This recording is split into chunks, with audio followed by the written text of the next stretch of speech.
अस्सलाम वालेकुम। Welcome to my channel Sabeen with wise. Sabeen with wise को सब्सक्राइब करें, लाइक करें, शेयर करें। एक औरत की दुख भरी कहानी। ऐ औरत, तलाक से पहले बेदार हो जा। एक औरत की कहानी उसकी जुबानी कहती थी कि मैं बहुत तंग थी इस इंसान से, अपनी किस्मत पर रोया करती थी। हर वक्त खुद को अजियत देते रहना मेरे सीने में एक आग जला कर रखती थी। भला मेरे साथ ही ऐसा क्यों होता था? वो ना तो कोई काम करता था और ना किसी किस्म की कोई जिम्मेदारी निभाता था। मैं इससे बेजार हो चुकी थी। कहने को तो वो मेरा शोहर था, लेकिन बस बातों की हद तक। सारा दिन बाजार में दोस्तों के साथ बैठे रहना, कभी ताश खेलना तो कभी अपने दोस्तों के साथ गपशप में मसरूफ रहना। मैं इसे जब भी कोई काम करने का कहती तो बस यही कहता कि क्या तुमको खाने को नहीं मिल रहा, या तुमको क्या तकलीफ़ है, या तुम क्या अपने आप को समझती हो। मैं इसे समझाती ज़िंदगी में और भी बहुत सी ज़रूरियात हैं, सिर्फ खाना पीना ही नहीं। हमारे अब 2 बच्चे हो चुके हैं, ये कल को स्कूल जाएंगे, इनके अखराजात भी तो होंगे, कौन करेगा पूरे। वो मुस्कुराने लगता, वक्त आएगा तो देखा जाएगा, तुम अभी फिक्र नहीं करो। मैं अपनी दोस्तों को देखती थी, उनके शौहर नई मोटरसाइकिल, कभी नया मोबाइल, कभी बाहर डिनर के लिए ले जा रहे होते, तो कभी घर में कोई पार्टी कर लेते। और एक मैं थी, 2 वक्त की रोटी भी मुश्किल से मिल रही थी। कभी जो कुछ पैसे मांग लेती तो शौहर रोना शुरू हो जाता और बोलता कि तुम बहुत ज़्यादा फजूल खर्च हो गई हो। मैं बहुत तंग थी, दिल चाहता था बच्चों को लेकर खुदकुशी कर लूं, लेकिन कैसे कर सकती थी। बच्चों की तरफ देखती तो खामोश हो जाती। मैं इससे दूर होने लगी। दिल चाहता था कि इससे कहीं बहुत दूर चली जाऊं। जानते हो क्यों? वो खुद को सजा संवार कर भी नहीं रखता था।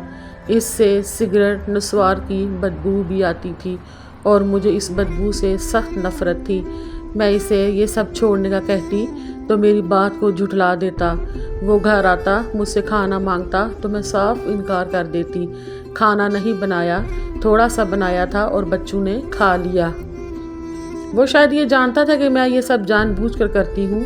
मेरे पास बैठने की कोशिश करता, उससे झगड़ने लगती, ऐसे ताने दे और बेहद बेइज्जत करती। वो मेरी तरफ यूं देखता, फिर गाली देकर कहता, बकवास करती हो, तुम्हारी आदत हो चुकी है। जब वो चला जाता तो मैं रोने लगती, अल्लाह से हज़ारों शिकवे करती। आखिर मैं ही क्यों इस जहन्नम की हकदार ठहरी? मैंने तो कोई गुनाह नहीं किया। मुझे कभी अम्मी के घर जाना होता तो मैं इससे पैसे मांगती, हज़ारों की बातें सुनाता, फिर आखिर 2000 रुपये निकाल कर मुझे देता और कहता, बहुत फजूल खर्च होगी हो तुम तो। जब भी अम्मी के घर जाना होता, लड़ते झगड़ते ही जाती। वहाँ अम्मी, बहन, भाभी सब कहते, पार्लर जाया करो, अपना ख्याल किया करो, देखो रंग कितना पीला पड़ गया है। मैं चुप हो जाती। आखिर क्या बताती? मेरे नसीबों को आग लगाने वाला ही मेरा शौहर था, जो मेरी ज़िंदगी को जहन्नम बनाते हुए। बड़ी बहन का शौहर दुबई जॉब करता था और वो अपनी बीवी के लिए एप्पल वाला मोबाइल लेकर आया। आप ही मुझे दिखा रही थी, देखो शहनाज, 2 लाख रुपए का मोबाइल गिफ्ट किया है तेरे जीजू ने। मैं हसरत भरी निगाहों से देखने लगी। एक आंसू पलक को नम कर गया। काश कभी मुझ पे भी ऐसे किस्मत मेहरबान होती। काश अल्लाह ने मेरे भी नसीब ऐसे ही लिखे होते। बच्चे अब बड़े हो रहे थे। एक दिन बच्चों की वजह से मैं जेठानी और देवरानी से झगड़ पड़ी। जेठानी ने काफ़ी ताने दिए, तेरे बच्चे मेरे घर से 2 वक्त का खाना खाते हैं, यहाँ रहते हैं, इतने गैरतमंद हो तो इनको अपने घर से खाना खिलाओ। मैं बहुत रोई और मेरा शौहर तो है ही बेगैरत था। जब अकबर घर आया, मैंने इसे बताया, आज घर में इतना तमाशा हुआ है, उन्होंने बहुत ज़्यादा ताने दिए हैं और तुम बेगैरत बनकर घूमते रहो। बस वो भाई के घर गया, वहाँ सबके साथ झगड़ा करने लगा। मेरे बच्चों को गालियाँ देने वाले तुम लोग कौन होते हो? जब बात बढ़ी तो मेरे शोहर ने इनसे कहा मुझे अलग कर दो। बस घर में दीवार खींच दी गई। बच्चों को मैं गोद में लेकर वापस आ गई। मेरे शोहर बच्चों को गोद में लेकर कहने लगे अब तुम लोग चाचू के घर नहीं जाओगे, भूख लगे तो मामा से खाना मांगना, और साथ गालियाँ देने लगे। मेरे बच्चों को डांटते हैं। मैं तलखला में बोली अब तो कुछ शर्म कर लो, अब तो कुछ काम धंधा कर लो। वो बोला कि तुम हर वक्त मेरे पीछे पड़ी रहती हो, कभी प्यार से ही बात कर लिया करो, जब देखो मुझे ताने देती हो। तुमको सब ये करने से क्या मिलता है, और क्यों ये हर वक्त तमाशा लगाए रखती हो? मैंने चला कर कहा सबके घर में नई मोटर बाइक है और हमारे पास पुरानी टूटी फूटी। ये मेरा मोबाइल देख रहे हो, 5 मिनट भी इसकी बैटरी नहीं रुकती। बच्चों की हज़ारों की ज़रूरियात हैं, तुम क्यों नहीं समझते? मैं पागल हो जाऊंगी। मेरी शक्ल देखो, मैं तो जैसे भिखारन बन गई हूँ। मैं थक गई हूँ। अब मेरे पास बैठकर बोला तू हर वक्त झगड़ा करती रहती है, कभी तो प्यार से बात कर लिया कर मेरे साथ। मैंने इसे साइड पे धक्का दिया। वो खामोश हो गया। मैं थक हार गई थी। अब सोच रही थी बस इससे तलाक ही ले लूँगी। अपने 1-2 कज़न से बात की और उन्होंने आगे वकील से बात की और उन्होंने मुझे तसल्ली दी हम तुम्हारे साथ हैं, बस तुम इससे तलाक ले लो। मैं ये सोचना शुरू हो गई। आज घर आए हुए तो बस इसको बोल दूंगी दे दो मुझे तलाक, मुझसे अब मज़ीद इंतज़ार नहीं होता। और वो रात 10 बजे आया। बच्चे सो रहे थे। दोनों बच्चों के माथे पर उसने बोसा किया, उनके हाथ चूमे, फिर चारपाई पर बैठकर मुझे आवाज़ दी शहनाज मुझे रोटी दे दो। मैं करवट बदलती हुई आराम से फिर सो गई। फिर उसने एक आवाज़ दी शहनाज उठ जा, लेकिन मैं चुप ही रही।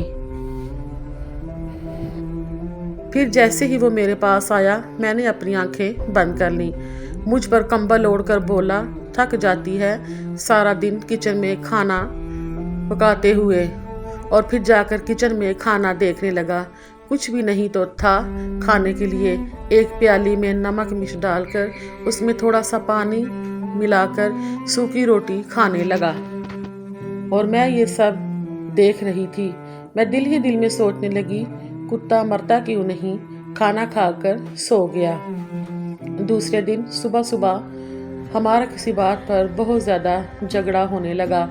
मैंने इसे कहा बस अब मुझे तुम तलाक दे दो, मैं अब और बर्दाश्त नहीं कर सकती, मैं थक गई हूँ। गुस्से में मैंने इसके कपड़े भी फाड़ दिए और तलाक का नाम सुनते ही वो चुप हो गया।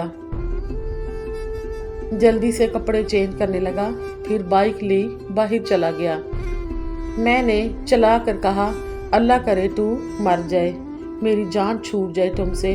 वो बाइक बाहर खड़ी करके कमरे में गया। किसी कॉपी पर कुछ लिख रहा था, लेकिन मैं किचन में चली गई और मैं मुसलसल उसको गालियां देती रही। बाद में मैं रो रो के मैंने अपना बुरा हाल कर लिया और इसे मज़ीद बद्दुआएं देने लगी। मैंने बस आज इरादा कर लिया था कि मुझे इस इंसान के साथ नहीं रहना। 2-4 घंटे गुजरे और मैं मेके जाने लगी, बच्चों को साथ लिया। इतने में गली में शोर सा एक बरपा हुआ। मैं रो रही थी। हमारे दरवाजे पर दस्तक हुई। मैंने दरवाज़ा खोला। पूरा गांव चारपाई उठाए मेरे दरवाजे के सामने खड़े हो गए। मैं हैरान थी कि क्या हुआ है। इतने में एक लड़का फ़ोन पर किसी से बात कर रहा था कि यार अकबर का एक्सीडेंट हो गया है और वो मर गया है। ये सुनते ही जैसे मुझ पर तो क़यामत आ गिरी। मैं साकित हो गई। चारपाई सेहन में रखी थी। सब लोग कब्र खोदने की बातें कर रहे थे। कुछ जनाजे का टाइम रखने लगे। मस्जिद में ऐलान भी हो गया। अकबर मेरे सामने चारपाई पर लेटा हुआ था। कौन यकीन करे वो मर चुका है। मैं चीखले चलाने लगी, अकबर उठ जाए, कुछ नहीं मांगती, मुझे कुछ नहीं चाहिए, मैं तलाक की बात भी अब नहीं करूँगी। मैं उसके पाँव चूमने लगी। अकबर उठ जा, खुदा के लिए अकबर उठ जा, मेरी जान उठ जा। دیکھو میں تمہارے سامنے کھڑی ہوں، مجھے معاف کر دو، مجھے تمہارے ہی ساتھ رہنا ہے، میں بھوکی پیاسی رہ لوں گی، مجھے یوں چھوڑ کر نہ جاؤ۔ اٹھو، اگر تمہیں بھوک لگی ہے تو میں تمہیں کھانا بنا کر دیتی ہوں، لیکن اب بہت دیر ہو، اب وہ مجھے چھوڑ کر جا چکا تھا۔ وہ منو مٹی تلے جا کر سو گیا۔ اس کے جانے کے بعد مجھے دنیا کے رنگ نظر آنے لگے، میرے رشتے بدلتے دکھائی دینے لگے، پھر جو اپنے تھے وہ سب منہ موڑنے لگے، مجھ پر دنیا نظریں رکھنا شروع ہو گئیں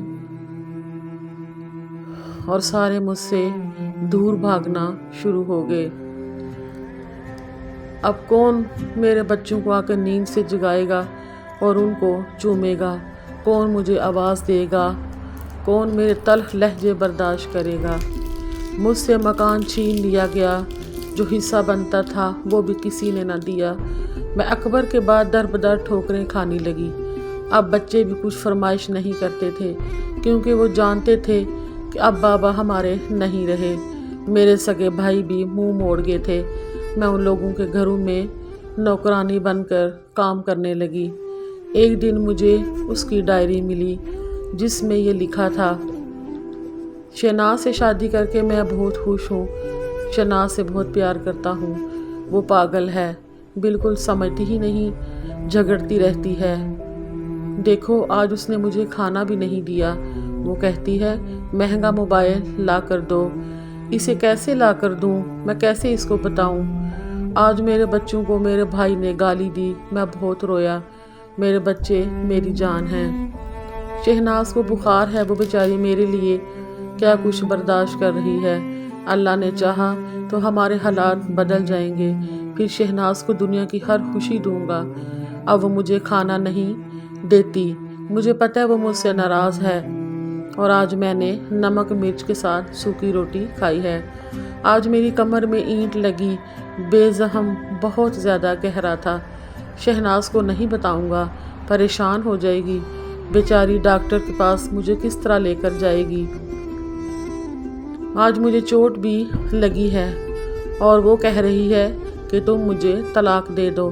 میں مر تو جاؤں گا مگر اس کو طلاق کبھی نہیں دوں گا۔ مجھے پتہ ہے ابھی وہ غصے میں ہے، بعد میں وہ ٹھیک ہو جائے گی۔ اور اس طرح پھر دوبارہ میں اسی ڈائری کو اپنے سینے کے ساتھ لگا کر چیخ چیخ کر رونے لگی۔ ہم سفر تو ہم سفر ہوتا ہے نا، وہ جیسا بھی تھا میرا سایہ تھا، میری ڈھال تھی۔ اس کے بعد زمانے کی ٹھوکریں کھا کر سمجھی کہ اس کے ساتھ ہی میرے دونوں جہان تھے۔ تھک ہار کر گھر آتی ہوں، اب ٹوٹ گئی ہوں، میں بچوں کی خاطر زندہ ہوں، بس ورنہ تو کب کی ختم ہو جاتی۔ میں خود کو اذیت دیتی ہوں کہ میں کیوں اس کے ساتھ جھگڑتی تھی اور کیوں اس کو اتنا پریشان کرتی تھی، کیوں میں لوگوں کو دیکھ کر بڑے بڑے خواب دیکھتی تھی۔ وہ میرے ساتھ ہوتا تو شہزادی سی زندگی گزارتی۔ کیا میں یہاں پر بخشی جاؤں گی؟ اللہ مجھے معاف کرے، میں مشکل وقت میں اس کا سہارا، اس کی ہمت نہ بن سکی۔ میں مطلب پرست لالچی ہو گئی تھی۔ اب تو اکثر لوگ میری مدد کرتے ہوئے میرے جسم کی بات بھی کرتے ہیں۔ سب عورتوں سے ہاتھ جوڑ کر اپیل کرتی ہوں، پیسہ ہم سفر کے سامنے کچھ بھی نہیں، اور پیسہ ہم سفر کے سامنے خاک ہے۔ لالچ اور بڑے خواب کی تمنا کرتے وہ لوگ ہمیشہ برباد ہو جاتے ہیں، جیسے میں ہوئی۔ لوگوں کی نوکری کرتی ہوں، اور آپ بھی کہیں اسی طرح کسی اور کی نوکر نہ بن جانا۔ شوہر اگر ایک وقت کی روٹی بھی کھلائے تو مسکرا کر کھا لینا۔ خدا کی قسم، زمانے کی لاکھ تلخیوں کو وہ تمہاری خاطر اپنے سینے پہ برداشت کرتا ہے۔